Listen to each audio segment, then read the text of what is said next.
and they'll never understand that she's raising two kids whose definition of beauty begins with the word mom.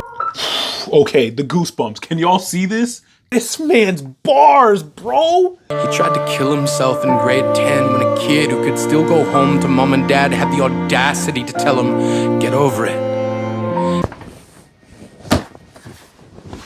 Okay, so I'm going to give some backstory to this poem we're about to react to. It's called To This Day by Koyczan. I grew up being bullied a lot, all of elementary school, you name it, whether it be by teachers because I was black. You might think, oh, okay, so just go to an all black school and you're good. Like, no, because even at the black schools, I was African, so I got bullied heavily for that. You know what I'm saying? So there was just no winning.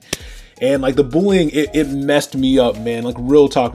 But my parents did the best they could to get me out of that situation. But it definitely impacted me quite a bit. So when I heard this poem for the first time years ago, it connected with me. It really did. Needless to say, I'm really excited to react to this, and also I'm going to analyze it and break it down. Now that I actually have experience as a poet, I'm a Poet Life ambassador. I have a channel dedicated to poetry. Now I think there's more things I can pick apart than before. Oh, and by the way, if you ever want to buy Poet Life merch, there's a link in the description. Use the discount code Youngblood. I'm telling you, this shirt right here be getting me opportunities. People be seeing me walking around with this in the grocery store, in the mall. They're like, hey, you do poetry? Yo, spit something. And the next thing you know, I get invited to an event somewhere because I made contact with somebody who liked the shirt I was wearing. You feel me? This is my way of showing that like, I'm not just a poet as a hobby. You feel me? Like this is my job. This is my life. Enough promo. Let's get started. When I was a kid, I used to think that pork chops and karate chops were the same thing. I thought they were both pork chops. And because my grandmother thought it was cute, and because they were my favorite, she let me keep doing it. Not really a big deal. One day, before I realized fat kids are not designed to climb trees, I fell out of a tree and bruised the right side of my body. I didn't want to tell my grandmother about it because I was scared I'd get in trouble for playing somewhere I shouldn't have been. A few days later, the gym teacher noticed the bruise and I got sent to the principal's office. From there, I was sent to another small room with a really nice lady who asked me all kinds of questions about my life at home. I saw no reason to lie. As far as I was concerned, life was pretty good. I told her whenever I'm sad, my grandmother gives me karate chops. This led to a full-scale investigation, and I was removed from the house for 3 days until they finally decided to ask how I got the bruises. News of this silly little story quickly spread through the school, and I earned my first nickname, Pork Chop. To this day, I hate pork chops. I'm not the only kid who grew up this way. Surrounded by people who used to say that rhyme about sticks and stones. As if broken bones hurt more than the names we got called, and we got called them all. So we grew up believing no one would ever fall in love with us, that we'd be lonely forever. First off, Shane's voice, honestly, one of the most effective weapons or tools that he has at his disposal. Not even the wordplay, the metaphors, those are great and all, but I mean his voice, it's so soothing, you know what I mean? And he makes use of it very well. So I just want to start off by saying that. Second, the animation is great. I'm a big fan of mixing poetry with other art mediums, and there's like different styles of animation. It's not just one, and each kind of illustrates what he's talking about. I really love that. In fact, one day I want to do that on my channel. I want to have animators on standby for when I perform a poem so that they can actually illustrate what I'm talking about, you know what I mean? Anyway, but that's like in the future. I don't know when that'll be. Another thing I really enjoyed, so far at least, is the turn. You notice it was very lighthearted and soft at the start of the poem, and then all of a sudden, after you realize how he came to be bullied because of the whole pork chop story, there's this shift in tone, right? And all of a sudden it's darker and sadder, you know what I mean? Even his tonality and voice changes as well. In sonnets, which is a written form of poetry, there's something called a volta, which is typically around the 9th line, I believe. And that's where there's a shift in tone or in theme or perspective. Since there's 14 lines in a sonnet, the volta happening in the 9th line means the turn happens closer to the end of the poem, right? But this happened pretty much at the beginning.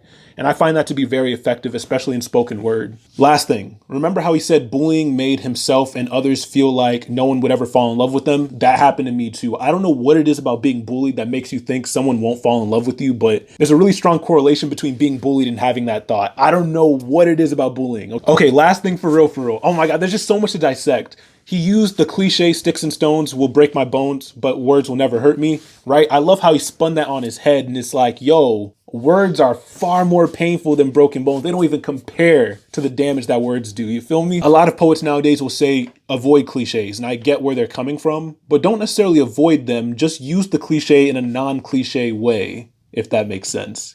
So we grew up believing no one would ever fall in love with us, that we'd be lonely forever, that we'd never meet someone to make us feel like the sun was something they built for us in their tool shed.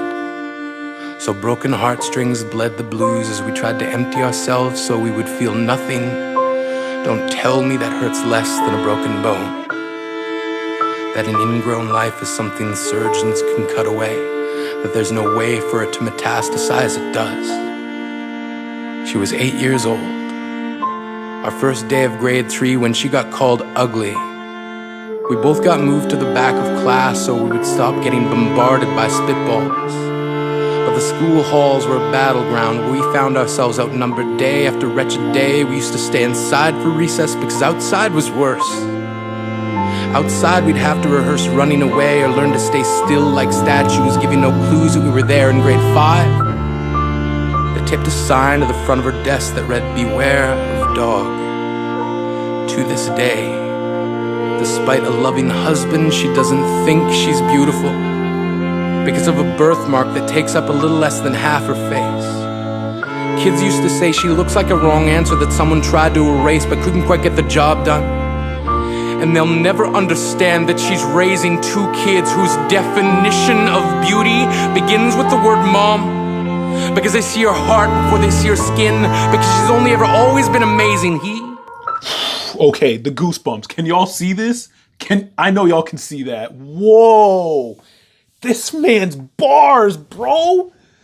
Oh, like he makes you really feel it. Not even just with the lyrical gymnastics, which are crazy, but also just you can hear the emotion in his voice. Like you can't even see this man, but you know he's feeling it, and we're feeling it too. You know what I'm talking about? Godly. Yo, okay, so a few things, man, a few things. How do children even come up with this stuff? Like, really, how? She looks like a wrong answer that someone tried to erase but couldn't get the job done? Aren't you in like 3rd, 4th grade? Like, what are y'all?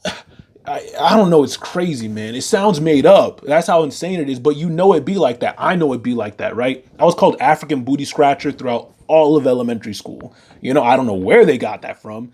But that was just a common thing. People thought I was stupid because I was African, right? I didn't even have an accent or anything. I spoke just like them. But in spite of all this, I'm really glad she was able to come out the other end of this bullying with love in her heart still. Clearly, she's a loving mother, a loving wife. It's amazing because a lot of times this bullying can really break your spirit, you know? Also, I love the way beauty was pronounced out, like the phonetic spelling. It was B-U, right? Like B-U. Beauty involves being you. Y'all saw that? Like, I don't know if y'all caught that. I just had to point that out. Because she's only ever always been amazing. He was a broken branch grafted onto a different family tree. Adopted. Not because his parents opted for a different destiny. He was 3 when it became a mixed drink of 1 part left alone and 2 parts tragedy. Started therapy in 8th grade. Had a personality made up of tests and pills. Lived like the uphills were mountains and the downhills were cliffs. 4/5 suicidal, a tidal wave of antidepressants, and an adolescence being called pauper. 1 part because of the pills, 99 parts because of the cruelty. He tried to kill himself in grade 10 when a kid who could still go home to mom and dad had the audacity to tell him, "Get over it." Okay. I was about to just get up and leave, but my God. Yo. Parents, come on. I'm not a parent myself, and I know some people will be like, you don't know what it's like. Look, all right, do better. Parents, do better. You cannot be saying stuff like that to your kids. You cannot. Get over it. If he got to the point where he was trying to self-delete, I'm saying self-delete because of YouTube, you feel me? Then clearly it's not something he can just get over. All right, it ain't rocket science. It's not normal to want to erase yourself. Okay, like that's not normal. Come on, man. As if depression is something that can be remedied by any of the contents found in a first aid kit. To this day, he is a stick of TNT lit from both ends. Could describe to in detail the way the sky bends in the moments before it's about to fall. And despite an army of friends who all call him an inspiration, he remains a conversation piece between people who can't understand. Sometimes being drug-free has less to do with addiction and more to do with sanity. We weren't the only kids who grew up this way. To this day, kids are still being called names. The classics were "Hey Stupid," "Hey Spaz." Seems like every school has an arsenal of names getting updated every year. And if a kid breaks in a school and no one around chooses to hear, do they make a sound? Okay, y'all heard what I said about the cliches before. If a tree falls in the forest and no one's around to see it, does it make a sound? But in this case, he was talking about a child, a human being, a life, right? Yo, poets, don't shy away from cliches. You can always spin it on its head and do something really creative with it. That was profound. That was profound. In spite of the tragic nature of what he's discussing, he has a very beautiful way of illustrating it, okay? Look at the vivid metaphors he's utilizing. To this day, he's a stick of TNT lit from both ends. Think about that. That means he's ready to explode any second because of what happened. And also notice the repetition. To this day, to this day, to this day. Whether he was talking about himself with the pork chops, to this day he hates pork chops.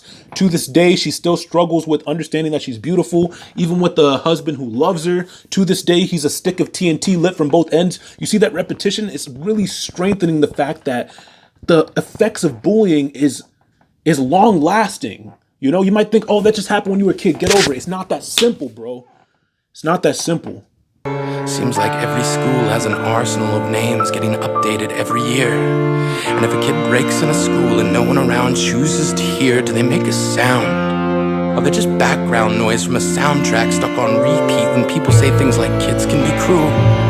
Every school was a big top circus tent, and the pecking order went from acrobats to lion tamers, from clowns to carnies. All of these miles ahead of who we were freaks. Lobster-clawed boys and bearded ladies. Oddities juggling depression and loneliness, playing solitaire, spin the bottle, trying to kiss the wounded parts of ourselves and heal. But at night, while the others slept, we kept walking the tightrope. It was practice, and yes, some of us fell. But I want to tell them that all of this is just debris left over when we finally decide to smash all the things we thought we used to be. And if you can't see anything beautiful about yourself, get a better mirror. Look a little closer. Stare a little longer. Because there's something inside you that made you keep trying despite everyone who told you to quit. You built a cast around your broken heart and signed it yourself. You signed it. They were wrong. Because maybe you didn't belong to a group or a clique. Maybe they decided to pick you last for basketball or everything. Maybe you used to bring bruises and broken teeth to show and tell but never told. Because how can you hold your ground if everyone around you wants to bury you beneath it? You have to believe that they were wrong. They have to be wrong. Why else would we still be here? We grew up learning to cheer on the underdog because we see ourselves in them. We stem from a root planted in the belief that we are not what we were called. We are not abandoned cars stalled out and sitting empty on some highway. And if in some way we are, don't worry. We only got out to walk and get gas. We are graduating members from the class of we made it. Not the faded echoes of voices crying out names will never hurt me. Of course, they did. But our lives will only ever always continue to be a balancing act that has less to do with pain and more to do with beauty. You are not defined by the hardships you go through. You are not the sum of your past pain. That's essentially what he said just now. Yo. That went hard. Shane, you got game. I mean, like, for real, that was insane. Bars, come on. Y'all, and everybody who put this together, all the animators, you know what I'm saying? Y'all are incredible. That was amazing. Look, think about this, right? He took all the classic forms of bullying and put it into one singular poem. Like all this stuff, it's just bringing back war flashbacks for me almost, you know? Oh man, I'm just thinking back. It was tough, man. It was tough. And yo, if any of you can relate, if this helped any of you, please let me know in the comment section below. You know what I'm saying? It certainly helped me when I first heard it. And it's really refreshing to hear it once again, just to remind myself that I'm not the sum of the struggles I faced. Look at how we are in spite of what we endured. We made it. From the graduating class of We Made It, you feel me? Ah, man. And he really added emphasis to the fact that it's about beauty. Because he said something like, we will only ever always continue to be a balancing act that has less to do with pain and more to do with beauty. I might have butchered that. Only ever always continue to be, you see what he did there? Like he was kind of reinforcing, emphasizing over and over, this has less to do with pain and more to do with beauty. More to do with beauty. I loved this. I loved this. It was great listening to it once again. Shane, you don't know how many people you've impacted because of this, or maybe you have an idea. There's 25 million views on here, so I mean, there's that. But look, y'all, that's how you take your pain, recycle it, and end up creating something beautiful to contribute to the world that can help others, you know? I want to do the same with the words I say. Thank you so much for watching. I really hope you enjoyed, and I'll see you next time.